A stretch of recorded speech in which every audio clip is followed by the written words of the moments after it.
Dear students, हमारा आज का चैप्टर है Mahatma Gandhi and the national movement, the civil disobedience and beyond, 1915 to 1948, theme 13, class 12th, book 3। सबसे पहले टॉपिक को समझते हैं। Mahatma Gandhi was associated with many movement. Mahatma Gandhi कौन थे? He was the father of nation and pioneer of non cooperation movement in 1919, civil disobedience movement in 1930, quit India movement in 1940। लेकिन उससे भी पहले, बिफोर 1919, 1919 से पहले गांधी के जो इनिशियल मूवमेंट्स थे वो थे चंपारण में 1917 में, अहमदाबाद में 1918 में और खेड़ा गुजरात में 1918 में। और टॉपिक का जो दूसरा पार्ट है नेशनल मूवमेंट, वो कौन था, क्या था वो? Against British and their rigid policies for Indian freedom. तो गांधी और नेशनल मूवमेंट का जो रिलेशन था वो हम इस चैप्टर में पढ़ेंगे। और आगे बढ़ने से पहले highlights of the chapter, that is the things to study. Chapter different parts में बटा हुआ है, डिफरेंट सेगमेंट में। सबसे पहले इंट्रोडक्शन, उसके बाद हम पढ़ेंगे Gandhi from South Africa to India, जब साउथ अफ्रीका में रहते थे, प्रैक्टिस करते थे लॉ, और फिर इंडिया आए 1915 में। फिर हम गांधी का नॉन कोऑपरेशन मूवमेंट पढ़ेंगे जो 1919 से 1922 यानी 1919 से 1922 के बीच में हुआ। उसके लिए हम आगे एब्रीविएशन NCM यूज़ करेंगे। फिर salt satyagraha, that is civil disobedience movement, Gandhi का हम स्टडी करेंगे, विच वॉज बिटवीन 1930 टू 1934, 1930 से 1934 तक, और इसके लिए हम CDM एब्रीविएशन यूज़ करेंगे। फिर आता है नेक्स्ट सेगमेंट हमारा राउंड टेबल कॉन्फ्रेंस का इस चैप्टर में। Then Gandhi's effort to bridge gap between Jinnah and Congress, and finally we will study about India's independence and Gandhi's assassination in 1948, 30 January. तो ये सारी चीज़ें हम इस चैप्टर में पढ़ने वाले हैं, और इसको जानने के लिए जो सोर्सेज ऑफ हिस्ट्री हम यूज़ करेंगे वो हैं private letters, British documents, autobiographies and biographies and newspaper. तो बेसिकली ये 4 पार्ट में हम इस सोर्सेज ऑफ हिस्ट्री को देखेंगे, और इन सब को मिला के हम finally what we study is Gandhi's activity in India between 1915 to 1948, his popular struggles, his attitude and behavior towards common people. And we associate Gandhi's name with many world leaders, or they were also called nationalists. They were George Washington from American War of Independence, जो first president of America भी थे, USA. Second was हो ची मिन, जिनका नाम struggle of Vietnam से जुड़ा हुआ है अगेंस्ट फ्रेंच। और थर्ड हम इटली के लीडर गैरिबाल्डी के से गांधी के स्ट्रगल को एसोसिएट करते हैं।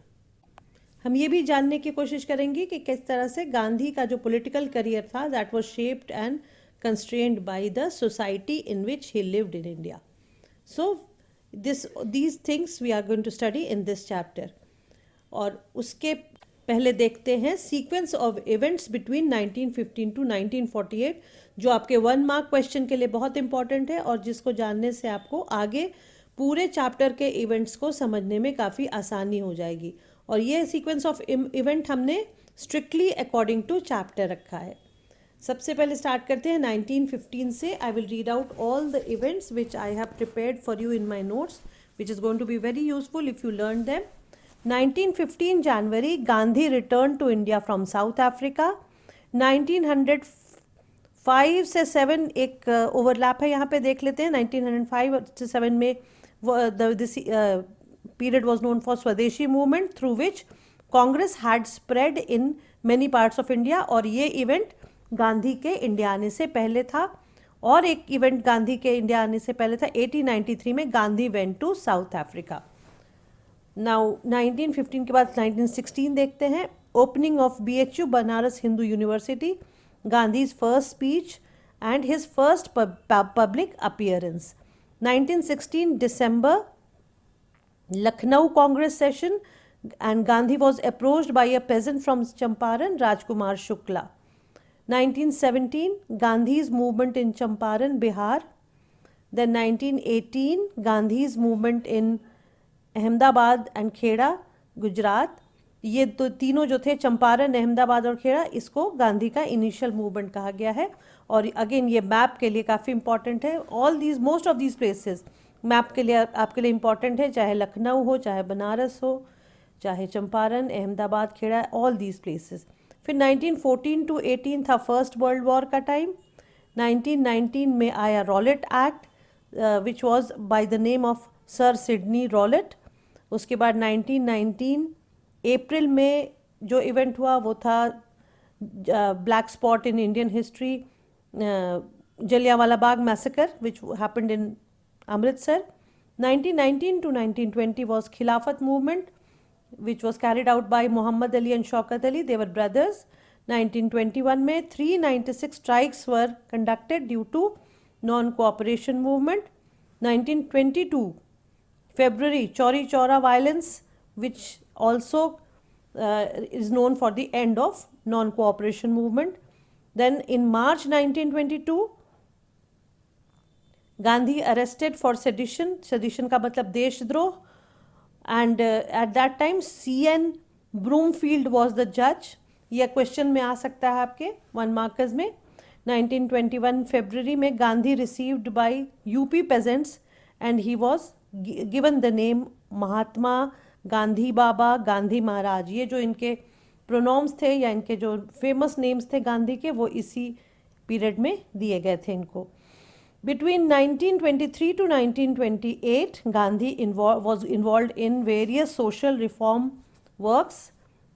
1928 again Simon Commission was sent to India.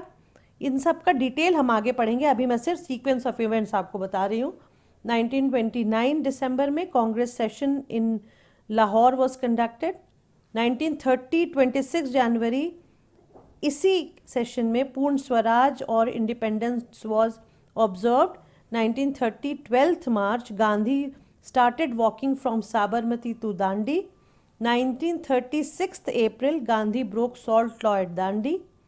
1931 January Gandhi was released from jail. 1938 November to 1931 January, एक साल के अंदर, 1 से 1.5 साल के अंदर first round table conference, that was called first RTC.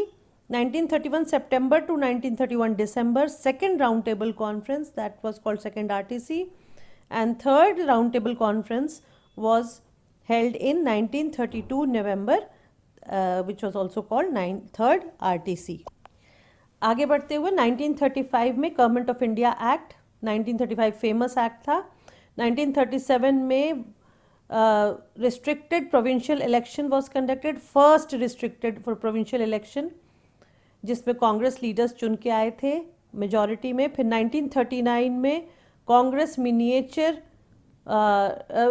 Congress ministers resigned because of the second world war and the demands which we will not fulfilled, वो जो हम आगे पढ़ेंगे डिटेल में। 1939 से 1945 का जो पीरियड था वो सेकेंड वर्ल्ड वॉर का था। 1940 to 41 में Congress held Satyagraha for freedom after। आगे बढ़ते हुए 1940 में Muslim League pass resolution in Lahore for autonomy. 1942 मार्च में Cripps mission was sent to India but it failed. 1942 अगस्त में as a result quit India movement was conducted. All major leaders were arrested and this was actually the biggest mass movement of India. 1944 June Gandhi was released from jail. 1945 Labour government came to power in England. 1945 December to 1946 January second provincial election was held. 1946 March cabinet mission plan was sent to India but it failed. 1946 August direct action day called by Jinnah when riots broke in Calcutta and other parts of India. 1947 February Mountbatten replaced Wavell as Viceroy of India, Lord Mountbatten. 1947 15th August India got independence but was partitioned as well. 1948, 30th January, the Black Day again for India. Gandhi was assassinated. He was killed by a fanatic. ये था हमारा chapter का first segment, sequence of event. Second segment की तरफ बढ़ते हुए Gandhi in South Africa, question on page 4 आप देखिए. और एक और question, how was the India of 1915 when Gandhi came back was different from the India of 1893 when Gandhi had left India. तो ये क्वेश्चन इंपॉर्टेंट इसलिए है कि 1915 में गांधी इंडिया वापस आ गए थे और उसके बाद उन्होंने अपने आप को नेशनल मूवमेंट की तरफ इन्वॉल्व कर लिया था. तो इसका आंसर अगर हम देखें, although a colony of British east India company, India was very politically active. ऐसा नहीं था कि गांधी के आने के बाद ही इंडिया एक्टिव हुआ था पॉलिटिकली, उसके पहले भी काफ़ी एक्टिव था. Freedom struggle was on. Many freedom fighters were involved in activities against British. Then Indian National Congress in 1885 had now branches in major cities of India. Swadeshi movement of 1905 to 1907 had broadened its into middle class. जो elite का जो Congress elite party थी, वो अब स्वदेशी movement के बाद middle class के लोग भी कांग्रेस में और फ्रीडम मूवमेंट में इन्वॉल्व होने लगे थे. टारिंग लीडर्स, जिसमें एक्सट्रीमिस्ट और मॉडरेट्स थे. Extremist had come up and the three major names that we we study about is Lal Bal Pal, who were popularly called Bal was Bal Gangadhar Tilak from Maharashtra, Lal was Lala Lajpat Rai from Punjab, and Pal was Bipin Chandra Pal from Bengal, which shows the involvement of three major states of India, Maharashtra, Punjab, Bengal, and it gave the movement an all India character. The other part of Congress was of moderates, and these groups preferred gradual and persuasive approach and to make petitions for their demand. And its main leaders that we study in this chapter were Gopal Krishna Gokhale, who also became Gandhi's mentor, political mentor, and Muhammad Ali Jinnah, who was a lawyer like Gandhi ji. Next question that comes up here is, mention the first public appearance of Gandhi. How was his speech a statement of fact and statement of intent? Gandhi 1915 में आ चुके थे India, और उनके south Africa के experience के लिए उनको invite किया गया था बनारस हिंदू यूनिवर्सिटी में, जिसके फाउंडेशन में उसके इनॉग्रल फंक्शन में उनको स्पीच देने के लिए कि उनका साउथ अफ्रीका का जो डेज था, जो सत्याग्रह उन्होंने वहाँ पे कंडक्ट किया था, वो कैसा था, उसके बारे में बताने के लिए. उसी से रिलेटेड ये क्वेश्चन है. और इस क्वेश्चन में स्टेटमेंट ऑफ फैक्ट और स्टेटमेंट ऑफ इंटेंट, यानी उनके स्पीच में जो उनकी इंटेंशन थी वो, और उसके बाद उसको फैक्ट में कैसे उसको उन्होंने कन्वर्ट किया, ये चीज़ इसमें उनकी स्पीच में साफ दिखाई देती है. Gandhi was invited on account of his work in South Africa in Banaras Hindu University, as I said, और BHU, the famous BHU in fact, in inauguration function in February 1916. And there was another very important leader present there other than the leaders already present, Annie Besant. इनका भी नाम यहाँ पे mentioned है, 1 mark question में आ सकता है आपका. तो गांधी का स्टेटमेंट ऑफ फैक्ट क्या था? स्टेटमेंट ऑफ फैक्ट उनका ये था कि वो जब वहाँ खड़े होकर स्पीच दे रहे थे तो उनको इंडियन एलिट से कोई मतलब नहीं था, उनको मतलब था लेबरिंग पुअर से. So Gandhi charge the Indian elite for their lack of concern for labouring poor. Gandhi asked the rich to leave their riches and include the poor in their struggle. And Gandhi reminded also about the peasants and workers who constituted majority of Indian population, and according to Gandhi the Indian nationalism was a creation of only doctors, lawyers and landlords. So Gandhi को सबसे बड़ा जो major problem था वो था कि जो आप नेशनल मूवमेंट ये लोग कांग्रेस में पीपल वर कंडक्टिंग, वो सिर्फ एलीट लोगों की थी, जैसे डॉक्टर्स, लॉयर्स और लैंडलॉर्ड्स थे. उसमें लेबरिंग पुअर या mass of India was not included. और स्टेटमेंट ऑफ इंटेंट जो गांधी का था वो था, he desired to make Indian nationalism a mass movement, a movement of Indian people as a whole.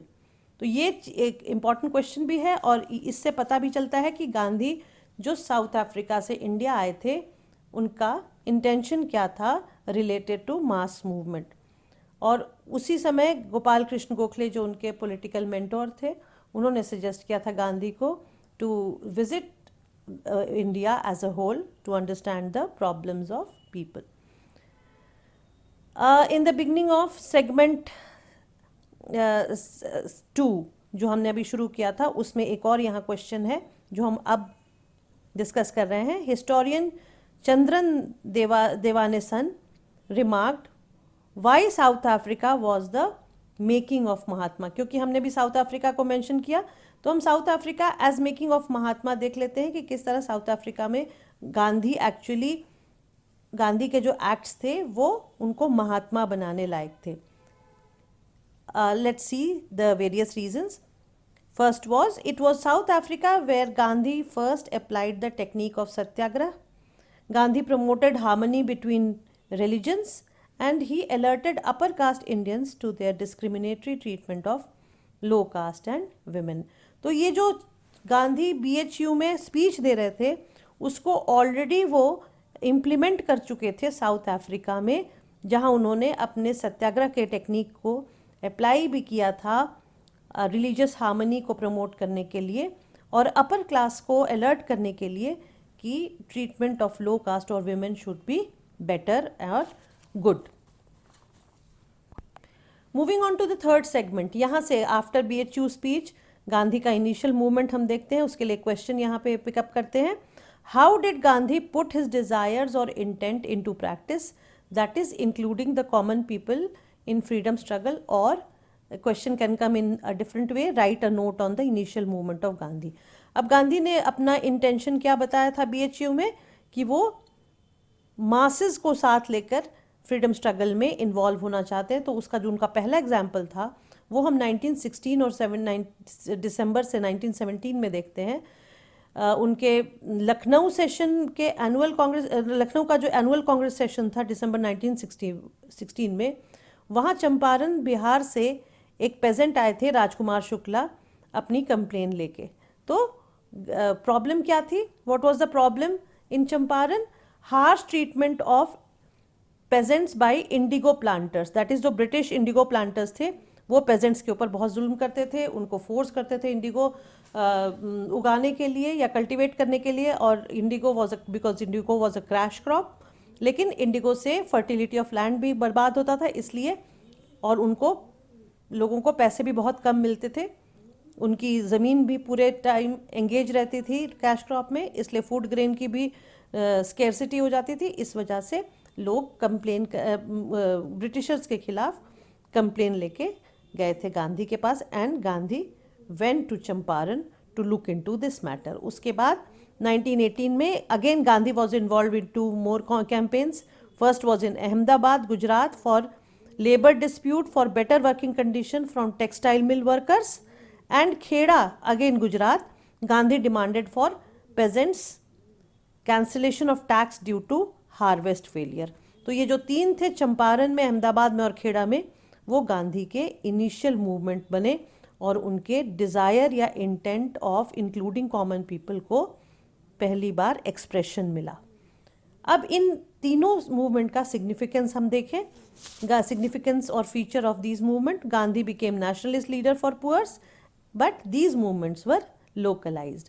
पहला फीचर ये था कि इन एरियाज में गांधी पॉपुलर लीडर के जैसे उठे, लेकिन ये क्योंकि लिमिटेड एरियाज थे, एक चंपारण था और 2 बिहार में एक पार्ट था और 2 गुजरात का पार्ट था, इसलिए अभी ऑल इंडिया फीचर, अभी ऑल इंडिया शेप नहीं हुआ था न नेशनल मूवमेंट का न गांधी के पॉपुलैरिटी का।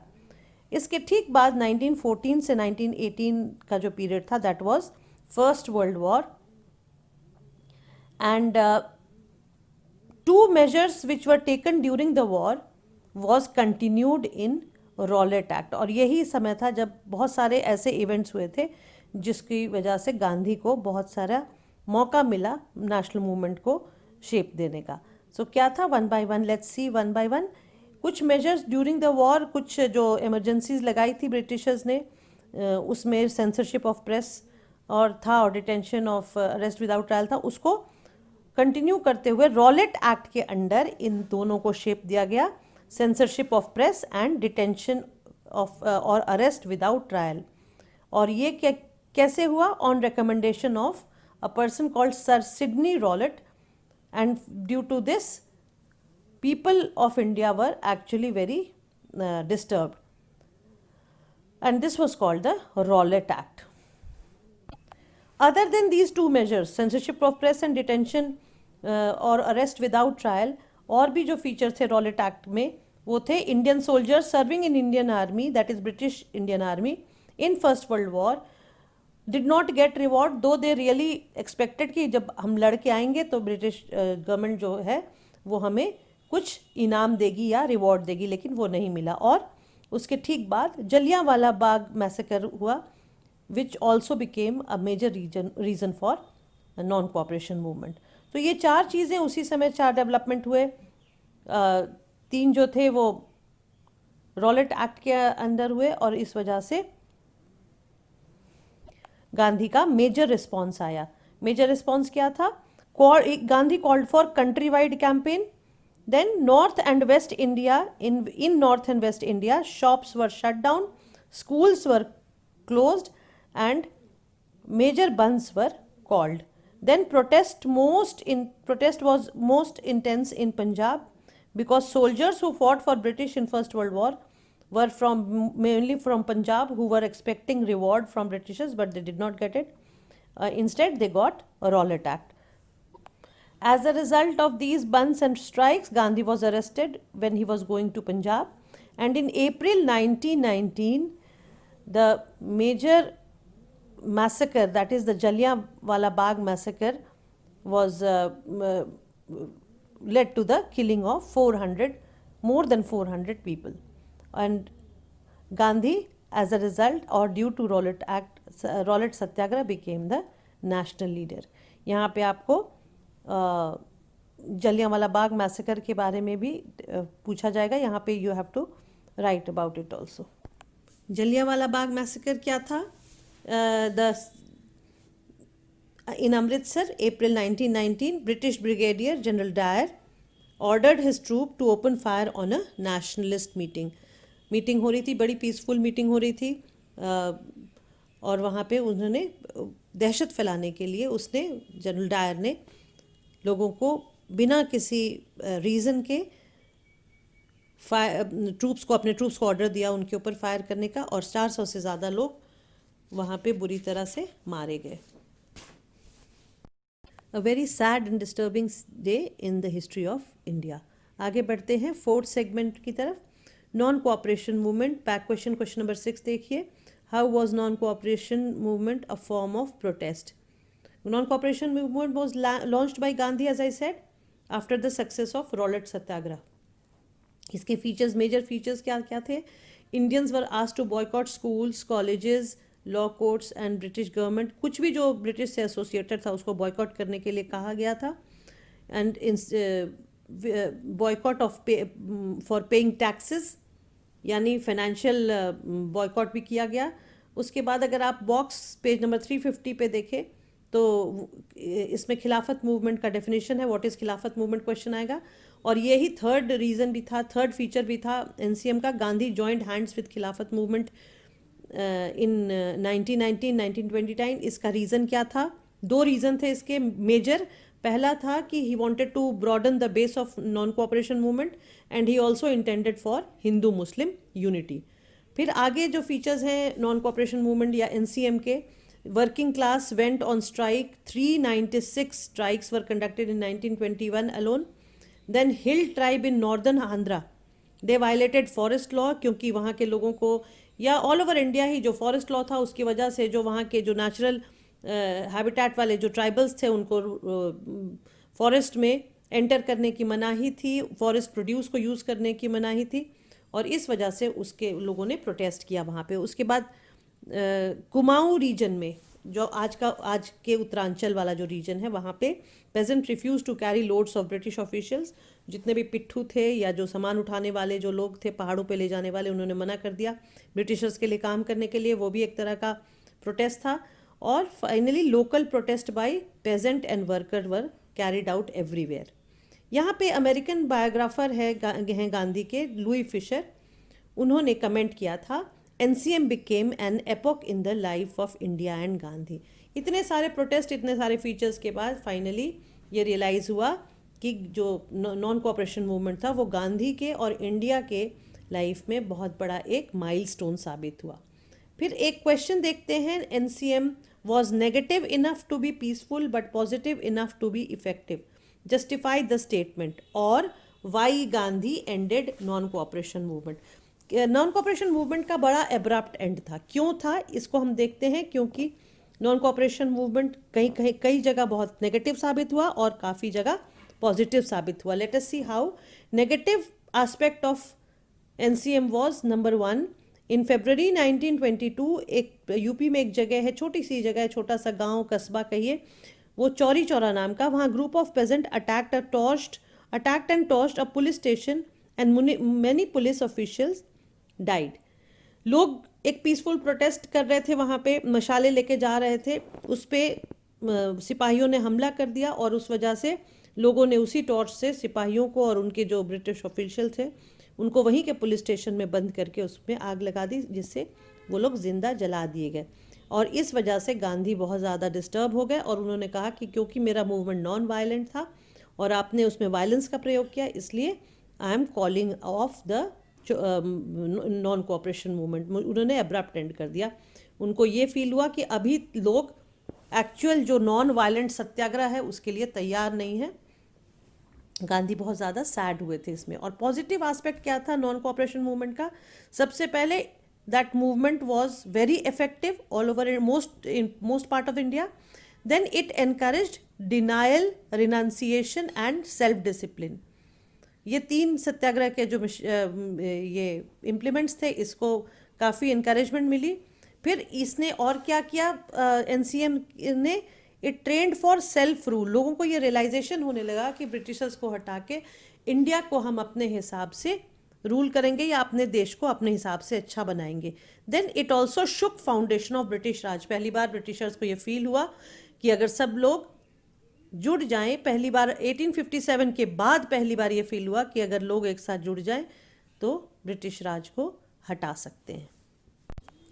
एनसीएम का अगर हम कॉन्सिक्वेंस देखें नॉन कोऑपरेशन मूवमेंट का, thousands of Indians were jailed and Gandhi was arrested in March 1922 on the charge of sedition. Sedition का मतलब देशद्रोह। And he was also, Gandhi was tried by the जज C.N. Broomfield and he was sentence to jail for 6 years।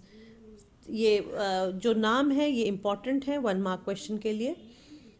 अब question आता है कि why Gandhi was accepted by people as the leader on mass leader, और why by 1922 people started addressing Gandhi as Mahatma. तो making of महात्मा का जो year mainly माना गया है 1921 से 22 तक के बीच में, जब गांधी काफ़ी पॉपुलर लीडर बन गए थे, जब गांधी ने अपना पहला मेजर नेशनल मूवमेंट लॉन्च किया था नॉन कोऑपरेशन मूवमेंट के नाम से। और इसके रीजंस अगर हम देखें तो पहला, Gandhi transform national movement of professionals and intellectual to mass movement, जैसा कि उनका इंटेंशन था। BHU के स्पीच में उन्होंने एक एलीट पार्टी के एक एलीट मूवमेंट को मास मूवमेंट का रूप दे दिया था। Now pageants, workers and artisans also became a part of the movement. Many called him Mahatma because he spoke their language, dressed like them, lived like them, empathized and identified like them। वो गांधी जो lawyer थे, वो गांधी जो काफ़ी educated थे, वो गांधी जो England में पढ़े थे और साउथ अफ्रीका में प्रैक्टिस करके आए थे, वो अब लोगों के बीच में उन्हीं की भाषा बोलते थे, उन्हीं के जैसे कपड़े पहनते थे, उन्हीं के जैसा जीवन जीते थे, उन्हीं के बीच में खाना खाते थे और उनकी तकलीफ़ों के साथ आइडेंटिफाई भी करते थे और सहानुभूति यानी एम्पैथी भी रखते थे। Gandhi spent his day on चरखा and encouraged others for it to break caste system and difference between mental and manual labor।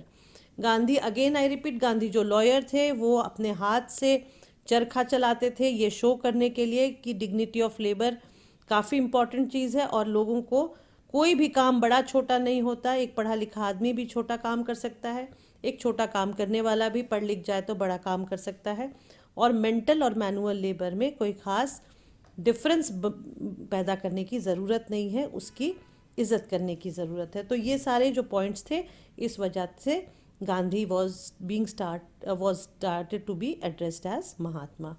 और एक क्वेश्चन देखते हैं, back question number 2, how was Mahatma perceived by peasants, या उसमें देखें सोर्स 2।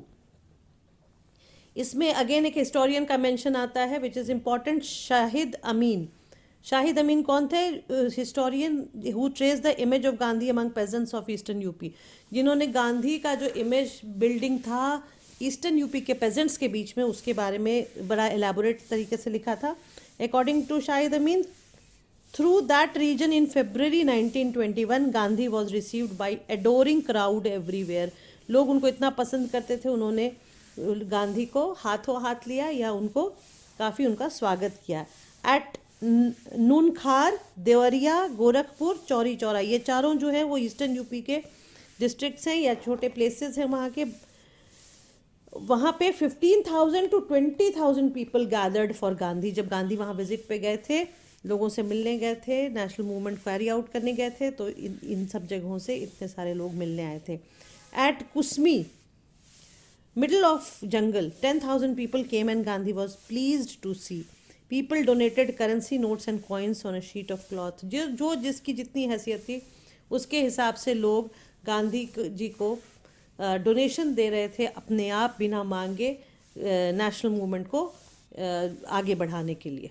डियर स्टूडेंट्स, अगर मेरा वीडियो पसंद आया हो तो इसे अपने फ्रेंड्स के साथ शेयर करें, लाइक करें और चैनल सब्सक्राइब करें। Thank you.